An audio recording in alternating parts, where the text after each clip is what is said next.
வணக்கம், நான் வெற்றிvelneomarx. இன்னைக்கு நாம ரோல்டு தால் எழுதின Charlie and the chocolate factory அப்படிங்கிற நாவலுடைய சுருக்கத்தை தான் பார்க்க போறோம்.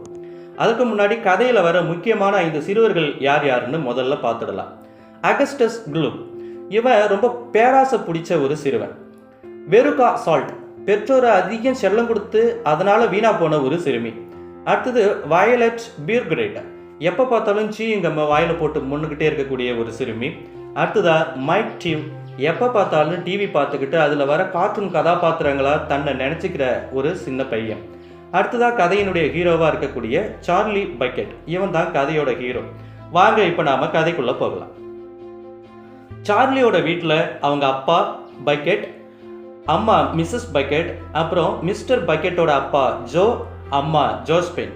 அடுத்ததா மிஸ்ஸஸ் பக்கெட்டோட அப்பா ஜார்ஜ், அம்மா ஜார்ஜியானா அப்படின்னு மொத்தம் 7 பேர்.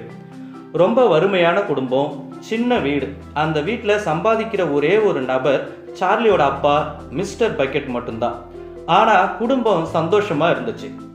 பெரும்பாலான நேரங்களில் அவங்க வயிறு நிறையாம தான் இருக்கும். எல்லா குழந்தைகளையும் போலவே சார்லிக்கும் சாக்லேட்னா ரொம்ப பிடிக்கும். ஆனால் அவனுக்கு சாக்லேட் கிடைக்கிறதே வருஷத்துக்கு ஒரு வாட்டி தான், அதுவும் அவன் பிறந்த நாள் அன்னைக்கு தான். அந்த சாக்லேட்டையும் கொஞ்சம் கொஞ்சமாக புட்டு ஒரு வாரத்துக்கு வச்சு சாப்பிடுவான்னா பார்த்துங்க. பள்ளிக்கூடம் போகிறப்பெல்லாம் நிறைய சாக்லேட் கடைகளை தாண்டி தான் போவான். அவ்வளோ ஏன், அவங்க ஊர்லேயே நிறைய சாக்லேட் ஃபேக்ட்ரி இருக்குது. அதிலும் குறிப்பாக உலக புகழ்பெற்ற வாங்காஸ் ஃபேக்ட்ரி அங்கே தான் இருக்குது. அதோட ஓனர் யாருன்னா மிஸ்டர் வில்லி வாங்கா. தினம் ஸ்கூலுக்கு போயிட்டு வரப்பெல்லாம் அந்த ஃபேக்ட்ரி கிட்ட இருந்து வர சாக்லேட் வாசனையை விரும்பி சுவாசிப்பான் சார்லி. அப்படி இருக்கிறப்ப ஒரு நாள் சார்லியோட தாத்தா ஜோ அவனுக்கு வாங்கா ஃபேக்ட்ரியை பற்றி அந்த கதையை சொல்கிறார். ஒரு காலத்தில் அவரும் அங்கே தான் வேலை செஞ்சார். அதாவது வாங்கா உலகத்திலேயே ரொம்ப பெரிய திறமைசாலி, சாக்லேட்டில் நிறைய புதுமையை கண்டுபிடிச்சவர். அவர் கம்பெனியில் செய்கிற சாக்லேட்டுக்கு மட்டும் தனி ருசி. அதனால் உலகம் முழுக்கவும் வாங்கா கம்பெனிக்கு நல்ல பேரும் புகழும் கிடைச்சது.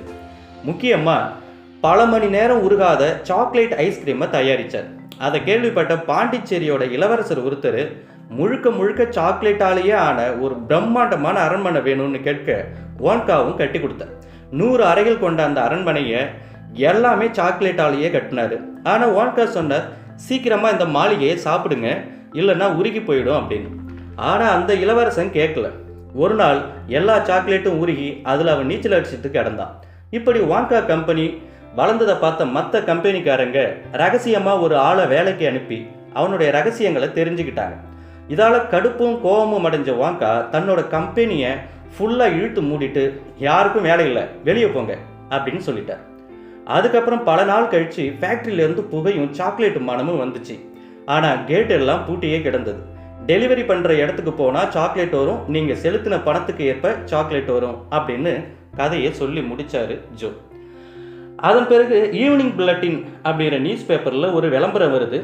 தங்க நுழைவு சீட்டு வைத்திருக்கும் 5 அதிர்ஷ்டசாலிகளுக்கு வாங்கா ஃபேக்டரியை பார்க்கும் வாய்ப்பு அப்படிங்கிற தலைப்புச் செய்தி கீழே 5 சாக்லேட்டில் தங்க நுழைவு சீட்டு இருக்குது, கடைகளில் எங்கே வேணும்னாலும் கிடைக்கும். அந்த டிக்கெட்டு வச்சிருக்கிறவங்களுக்கு என்னோட ஃபேக்ட்ரியை ஒரு நாள் முழுக்க சுற்றி பார்க்கும் வாய்ப்பு, பிறகு வீடு திரும்பும்போது வண்டி நிறைய சாக்லேட், தீர்ந்து போனால் மீண்டும் மீண்டும் தங்கள் ஆயுள்ஸ்க்கும் கிடைக்கும் அப்படிங்கிற செய்தி வந்தது. அதை கேட்ட உடனே சார்லிக்கு முகம் மாறிடுச்சு. ஏன்னு கேட்டால், வருஷத்துக்கே ஒரே ஒரு சாக்லேட்டு தான் எனக்கு கிடைக்குது, இதில் நான் எங்கே போக போகிறேன் அப்படின்னு அவங்க தாத்தா கிட்ட சொல்கிறான். அப்போ தாத்தா சொல்கிறாரு, அடுத்த வாரம் தானே உன் பிறந்த நாள், அப்போ உனக்கு ஒரு சாக்லேட் கிடைக்கும்ல அப்படின்னு. மறுநாள் அகஸ்டஸ் குளூப் அப்படிங்கிற பையனுக்கு டிக்கெட் கிடைக்குது. அவன் பெரிய பணக்கார வீட்டு பையன், பேராசை பிடிச்சான். 2வதா வெருகா சால்ட் அப்படிங்கிற பொண்ணுக்கு கிடைக்குது. இவங்க அப்பா ரொம்ப பெரிய பணக்காரரு, பொண்ணுக்கு ரொம்ப செல்லம், எதை கேட்டாலும் வாங்கி கொடுத்துருவாரு. அப்படி தான் டவுனில் இருந்த எல்லா சாக்லேட்டையும் மொத்தமாக வாங்கிட்டாரு. அதில் கிடைச்சது தான் இந்த டிக்கெட். சார்லியோட பர்த்டேவுக்கு ஒரு சாக்லேட் பரிசாக கிடைக்குது. அதை ஆசையாக பிரித்து பார்க்குறான். ஆனால் அதில் எந்த டிக்கெட்டும் இல்லை. சாக்லேட்டை மட்டும் எல்லாருக்கும் ஷேர் பண்ணி கொடுத்து சாப்பிட்றான். அதுக்கப்புறம் அடுத்த 2 டிக்கெட்டும் கிடைக்கிது. 3வது டிக்கெட் யாருக்குன்னா, எப்பவும் பபுள் கம் சாப்பிட்டுக்கிட்டே இருக்கிற வயலட் பீர்கிரேட் அப்படிங்கிற பொண்ணுக்கும், எப்பவும் டிவி பார்த்துக்கிட்டு அதில் வர கதாபாத்திரங்களோட பொம்மையை வச்சுக்கிட்டு விளையாடிக்கிட்டு இருக்கிற மைக் டியூ அப்படிங்கிற பையனுக்கும் கிடைக்கிது. மிச்சம் இருக்கிறது ஒன்று தான்.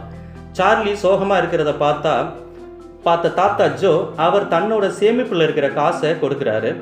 ஆசாசியாக ஓடி போய் வாங்கினா அதுலேயும் டிக்கெட் இல்லை. முன்னை விட இப்போ ரொம்பமா வாடி போயிடுறான் சார்லி. 2 வாரம் இப்படி போகுது. குடும்பம் பட்டினி கிடக்குது. ஒரு நாள் சார்லி பனி வீசுகிற நேரம் ஸ்கூல் முடிஞ்சு வீடு திரும்புகிறப்ப பனியில் பாதி மறைஞ்ச 50 பென்ஸ் நோட்டு ஒன்று கிடைக்குது. அது நம்ம ரூபாய்க்கு கிட்டத்தட்ட 50 ரூபா. குனிஞ்சு எடுத்துக்கிட்டு சுற்றும் பார்த்துட்டு வேகமாக ஓடுறான். வழியில் ஒரு கடையை பார்த்ததும் ஒரு சாக்லேட் வாங்கிட்டு மீதி அம்மா கிட்ட கொடுத்துடலாம்னுட்டு போகிறான். ஒரு சாக்லேட் வாங்குறான். என்ன அதிசயம், அதில் டிக்கெட் இருக்குது. அவனாலேயே நம்ப முடியல. ஆனால் அதுக்குள்ளே பலர் அவனை சூழ்ந்துக்கிட்டு எனக்கு கொடு, நான் எவ்வளோ வேணால் காசு தரேன்னு சொல்ல பயந்து போய் நிற்கிறான் சார்லி. அப்போ அந்த கடைக்காரர் அவனை காப்பாற்றி வீட்டுக்கு அனுப்பி வைக்கிறாரு. வீட்டில் எல்லோருக்கும் ஒரே சந்தோஷம். சார்லி கூட ஜோ போகிறதுன்னு முடிவாகுது. அந்த நாளும் வருது. சார்லியும் ஜோவும் கிளம்பி போகிறாங்க. வெளியில் பெரிய கூட்டமே நிற்குது. கேட்டு திறந்த உடனே டிக்கெட்டு வச்சிருக்கிற 5 குழந்தைங்க, அவங்க கூட வந்த 5 பேருன்னு மொத்தம் 9 பேர் உள்ளே போகிறாங்க. உள்ளே பார்த்தா வில்லி ஒங்கா நிற்கிறாரு. வேற யாரையும் காணும். அவர் அனைவரையும் வரவேற்று அழைச்சிக்கிட்டு போகிறாரு. உள்ள ஒரே சாக்லேட் ஸ்மெல்லு. இடமே ரொம்ப கதகதப்பாக இருக்குது. நீண்ட காரிடாரில் ரைட்டு லெஃப்ட்டுன்னு வளைஞ்சு போயிட்டே இருக்குது. போனால் கடைசியில் ஒரு டோர் வருது. அதுக்கு முன்னாடி சாக்லேட் ரூம் அப்படின்னு இருக்குது. அதை திறந்தா பெரிய பள்ளத்தாக்கு. ஆனால் அது எல்லாம் சாக்லேட்டால் ஆனது. எதை வேணாலும் சாப்பிடலாம். அங்கே பார்த்தா பெரிய மலை, மரம், ஆறு எல்லாம் இருக்குது. ஆனால் எல்லாமே சாக்லேட். அங்கே ஒரு பெரிய ஆறு ஓடுது. ஆனால் அது சாதாரண ஆறு இல்லை, சாக்லேட் ஆறு. அப்போ பேராசை பிடிச்ச அகஸ்டஸ் குளூப்புங்கிற பையன் என்ன பண்ணுறான், ஆற்றுக்குள்ளே விழுந்துடுறான். அவனுக்கு நீச்சல் தெரியாது. அவங்க அம்மா அழுகுறாங்க. அந்த நேரம் சாக்லேட்டை உறிஞ்சிற ஒரு பெரிய மிஷின் ஒன்று சாக்லேட்டில் உறிஞ்சிறப்ப அவனையும் சேர்த்து உறிஞ்சிடுது. ஐயோ என் பையனை காப்பாற்றுங்கன்னு குளூப்போட அம்மா கத்துறப்ப அந்த மிஷினை நிப்பாட்டினா மொத்த ஃபேக்ட்ரியும் நின்றுடும். அதனால அவன் கூட போங்கன்னு ஒருத்தனை காட்டுறாரு வில்லி. அங்கே பார்த்தா சில அங்குலமே உயரம் கொண்ட ஒரு குள்ள மனுஷங்க இருக்காங்க. அவங்க எப்படி அங்கே வந்தாங்கன்னா, ஃபேக்ட்ரி க்ளோஸ் ஆகி இருந்தப்ப வில்லி ஒங்கா அமேசான் காட்டுக்கு போயிருப்பார். அங்கே இருந்து தான் இவங்கள வாங்கிட்டு வந்திருப்பார். அவங்க பேர் தான் ஓம்பாலிம்பாஸ். இவங்க ரொம்ப விசுவாசமாக இருப்பாங்க. அவங்கள வச்சு தான் இப்போ இந்த ஃபேக்ட்ரியை ரன் ஆகிட்டு இருக்கு. சொல்லிக்கிட்டே ஒரு போட்டில் போகிறாங்க. அப்போ வில்லி தன்னோட கதையை சொல்கிறான். நான் சின்ன வயசில் நிறைய சாக்லேட் சாப்பிடுவேன். ஆனால் டென்டிஸ்டான எங்கள் அப்பாவுக்கு அது பிடிக்கல. அதால் எல்லா சாக்லேட்டையும் போட்டு எரிச்சிடுறாரு. அதுக்கப்புறம் பெருசாகி வளர்ந்து வீட்டை விட்டு வெளில வந்து தான் இவ்வளோ பெரிய சாக்லேட் ஃபேக்ட்ரியை கட்டியிருக்கேன் அப்படின்னு சொல்லுவார். இப்போ போட்டு இன்வென்டிங் ரூம் அப்படின்னு ஒரு ரூமுக்கு வரும். அங்கே தான் வில்லி புதுசாக சாக்லேட் கண்டுபிடிப்பார். அங்கே ஒரு சூயிங்கம் பற்றி சொல்லிக்கிட்டு இருக்கிறப்பவே வயலட் அப்படிங்கிற பொண்ணு எடுத்து வாயில் போட்டு மெல்ல ஆரம்பிப்பாள். இதில் என்ன ஸ்பெஷல்னு கேட்டதும், இது ஒரு நாள் முழுக்க மென்னாலும் இனிப்பு குறையாது, அப்பப்போ டேஸ்ட்டை மாற்றிக்கிட்டே இருக்குன்னு சொல்கிறாரு. அப்போ பார்த்து வயலட்டோட உடம்பு முழுக்க பர்பிள் கலருக்கு மாறி தலை எது கால் எதுன்னு தெரியாமல் பெரிய உருண்டையாக மாறிடுறா. அவங்க அம்மாவும் அழுவ ஓம்பாலிம்பஸ் கூட கூட்டிகிட்டு போய் அவள் உடம்புல இருக்கிற ஜூஸ் எல்லாத்தையும் வடிய வச்சு எடுங்கன்னு சொல்லி அவங்க அம்மாவையும் அனுப்பிடுறார். அடுத்ததாக நட்டு உடைக்கிற ஒரு ரூமுக்குள்ளே போவாங்க. அங்கே பார்த்தா மெஷின் உடைக்காமல் அணில் உடைச்சிக்கிட்டு இருக்கும். சரியில்லாத தூக்கி போட்டுடுங்க. இதை பார்த்த வெறுக்கா சால்ட் அப்படிங்கிற பணக்கார வீட்டு பொண்ணு, அப்பா நம்ம ஃபேக்ட்ரிலையும் இதே மாதிரி பண்ணலாம் அப்படின்னு சொல்லவும் அவரோட அப்பா வில்லி ஒங்கா கிட்ட பிஸ்னஸ் பேச ஆரம்பிப்பார். நான் விற்கிறதா சொல்லவே இல்லையே அப்படின்னு வில்லி ஒங்கா சொல்லவும், அப்படின்னா நானே எடுத்துக்கிறேன்னு சொல்லிட்டு அந்த வெறுக்கா சால்ட்டு ஓடி போய் அதில் இருக்கிற ஒரு அணிலை பிடிக்க போவான். அவளை பார்த்து தான் அங்கே இருந்த எல்லா அணிலும் அவள் நட்டு தான் அப்படின்னு நினச்சிக்கிட்டு அவளை தட்டி பார்த்து நட்டு இல்லைன்னு தெரியவும் கொண்டு போய் குப்பை தொட்டியில் போட்டுடும். என் பொண்ணை காப்பாற்றுங்கன்னு வந்து அந்த குப்பை தொட்டியை எட்டி பார்த்துக்கிட்டு அவங்க அப்பா நிற்கிறப்ப இவரும் நட்டு இல்லை போல இருக்குது, நட்டுன்னா இந்த விதைகள் அது இல்லை அப்படின்னு நினச்சிக்கிட்டு அவளையும் தள்ளி விட்டுடுங்க. அதன் பிறகு மிச்சம் இருக்கிற 2 பசங்களையும் கூட்டிக்கிட்டு அடுத்த அறைக்கு போகிறார். அது ஒரு பெரிய லிஃப்ட். அந்த லிஃப்ட் எப்படி வேணாலும் இயங்கும். ஒரு வழியாக போய் இன்னொரு அறைக்குள்ளே வராங்க. அங்கே ஒரு டிவி இருக்குது, ஒரு பெரிய மெஷின் ஒன்று இருக்குது. ஒரு சாக்லேட்டை எடுத்து அந்த மெஷினுக்குள்ளே வச்சு ஆன் பண்ணால் இந்த சாக்லேட்டு அந்த டிவிக்குள்ளே வந்துடும். டிவி பார்க்குற யார் வேணால் அந்த டிவிக்குள்ளே கையை விட்டு சாக்லேட்டை எடுத்துக்கலாம் அப்படின்னு வில்லி ஒங்கா எக்ஸ்பிளைன் பண்ணிக்கிட்டு இருப்பார். இதை பார்த்த டிவி பற்றிய மைக்கு, இதுதான் டெலிபோர்ட்டேஷன், இது எவ்வளோ பெரிய கண்டுபிடிப்பு தெரியுமா, ஒரு இடத்துலேருந்து இன்னொரு இடத்துக்கு ஆளையே அனுப்பலாம் அப்படின்னு சொல்லிக்கிட்டே ஓடி போய் அந்த மெஷினில் உட்காரவும் அவனும் டெலிபோர்ட் ஆகி அந்த டிவிக்குள்ளார வந்துடுவான். அவங்க அப்பா டிவிக்குள்ள கையை விட்டு என் பையனை பெருசாக்குங்க அப்படின்னு சொல்லவும் வழக்கம் போல் ஒரு குள்ளனை கூட்டிகிட்டு போயிட்டு அவனை போக சொல்லி அவனை சரி பண்ணுங்க அப்படின்னு வில்லிமனுக்கு அனுப்பி வச்சுடுவார்.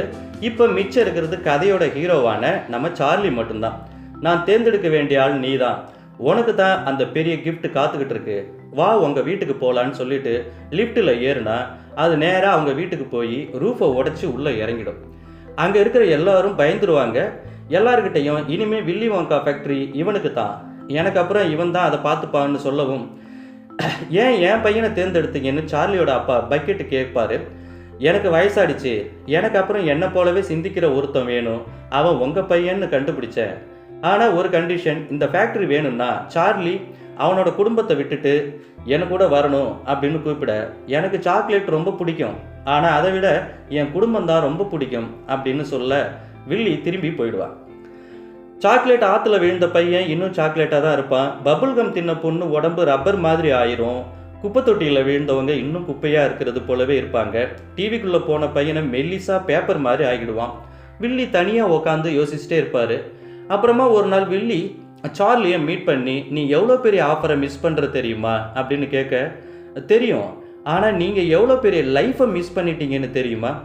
உங்கள் வீட்டை விட்டுட்டு வந்த பிறகு உங்கள் அப்பாவை ஒரு தடவையாவது போய் பார்த்துருக்கீங்களான்னு கேட்பான். இல்லை, நான் பல முறை தேடினேன், கிடைக்கலன்னு சொல்லவும், சரி நான் உங்கள் ஃபேக்ட்ரியை ஏற்றுக்கிறேன், அதுக்கு முன்னாடி நாம் போய் உங்கள் அப்பாவை பார்ப்போம்னு சொல்லி லிஃப்ட்டில் ஏறி அவங்க அப்பா கிட்ட போன்னு சொல்லவும் அதுவும் போகுது. காட்டுக்குள்ளே தனியாக ஒரு வீட்டில் அவர் மட்டும் இருக்கிறாரு. வில்லியை அடையாளம் தெரியல. பல்லை செக் பண்ணி பார்த்துட்டு, இவ்வளோ சுத்தமான பல் இருக்குன்னா அது என் பையனாக தான் இருக்கும் அப்படின்னு கட்டிப்பிடிச்சி அழுகிறாரு. வீடு முழுக்க வில்லி ஒன்காவோட செய்தித்தாள் கட்டிங்ஸாக இருக்குது. அப்பா பாசத்தை புரிஞ்சுக்கிட்ட வில்லி சார்லியோட கோரிக்கையை ஏற்றுக்கிறான். இப்போ சார்லியோட குடும்பம் எல்லாம் ஃபேக்ட்ரிக்குள்ளார வாழுறாங்க, ரொம்ப சந்தோஷமாக வாழுறாங்க அப்படின்னு இந்த கதையை நிறைவு செய்திருப்பார் ரோல்ட் டால். மிக அற்புதமான ஒரு நாவல். இது படமாகவும் வந்திருக்கு. ஜானி டெப் தான் ஹீரோவாக நடிச்சிருப்பார், நம்ம pirates of the Caribbean hero. வாய்ப்பு கிடைச்சா நாவலை வாசித்து பாருங்கள். நான் சொன்னது ரொம்ப சுருக்கம். அது நாவல் கிட்டத்தட்ட ஒரு 145 பக்கம் இருக்கக்கூடியது. அது என்னால் முடிஞ்ச அளவுக்கு சுருக்கி சொல்லியிருக்கேன். வாய்ப்பு இருந்தால் வாசிங்க. நம்ம சேனலை சப்ஸ்கிரைப் பண்ணுங்கள், ஷேர் பண்ணுங்கள். தேங்க்யூ.